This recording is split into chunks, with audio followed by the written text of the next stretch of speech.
grass, dirt, trash can, stick, grass, trash, human leg. King had a lot of favorite things, and the park was home to most of them. He darted around excitedly, smelling the familiar smells, then stopped suddenly in his tracks. A leaf! Leaf! Look at this leaf! Check it out! A leaf! King wagged his tail wildly as he shouted to Lulu and Hugo. He knew that the humans in the dog run just heard a series of excited barks and yelps, but his friends understood. Seems like King really loves that leaf, Lulu said.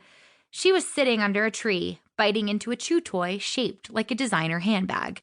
King inched closer to the leaf, stuck out his nose, and took a big whiff. He thought, there's nothing like the smell of a red leaf sprinkled with a little bit of dirt MP in the morning. Stick! Stick! Stick! Check it out! A stick! King turned to see Waffles the puppy running toward him carrying a stick that was bigger than her whole body. Oh yeah, he thought. Definitely gonna play with that. Careful with that thing, Waff, Hugo called out to his new younger sister. He and Napoleon were racing each other across the fenced-in area, both chasing the same ball that Erin had thrown. But King noticed that even while Hugo was playing, he always had a watchful eye on Waffles. I'm serious, Waffles, Hugo warned as he stopped running.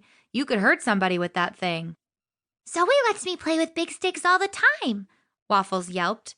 I love Zoe as much as you do, but you have to remember that she's a 5-year-old human and I'm an 8-year-old dog, so I think I know a little bit more. Ha! You snooze, you lose, Napoleon barked, grabbing the ball and bumping Hugo with his rear end as he swiveled to sprint back to Erin. She was King's owner and his favorite human in the world. She also ran Good Dog's doggy daycare, so she was keeping an eye on all of his friends, including Cleo, his big sister, a German Shepherd mix who was diligently running laps. She was so fast that nobody could catch up with her. King and Waffles tumbled in the dirt, chewing on opposite ends of the stick. They were playing a game they had recently invented called the stick game, which involved tumbling in the dirt and chewing on opposite ends of a stick.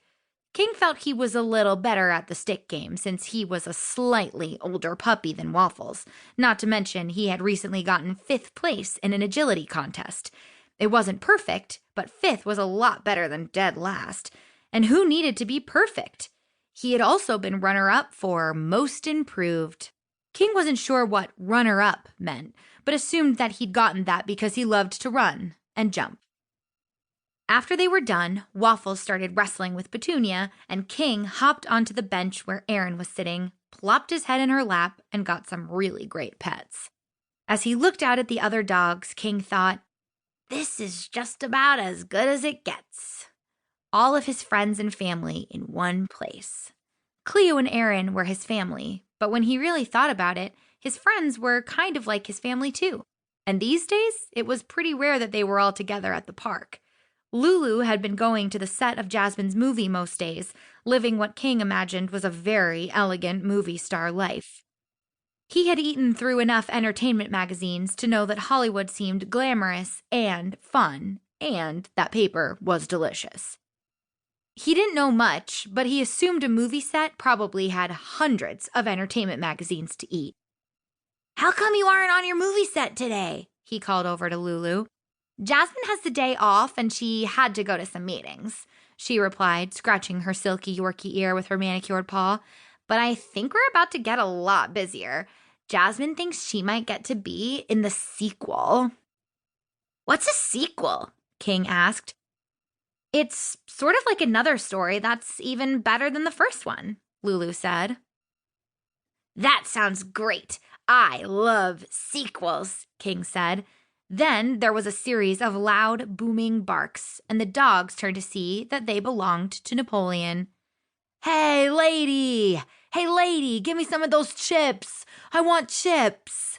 Napoleon was barking his demands at a woman on a bench who was eating some particularly delicious-smelling potato chips.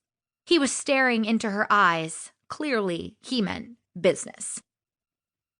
Napoleon, Erin said sternly but kindly, Leave the nice lady alone."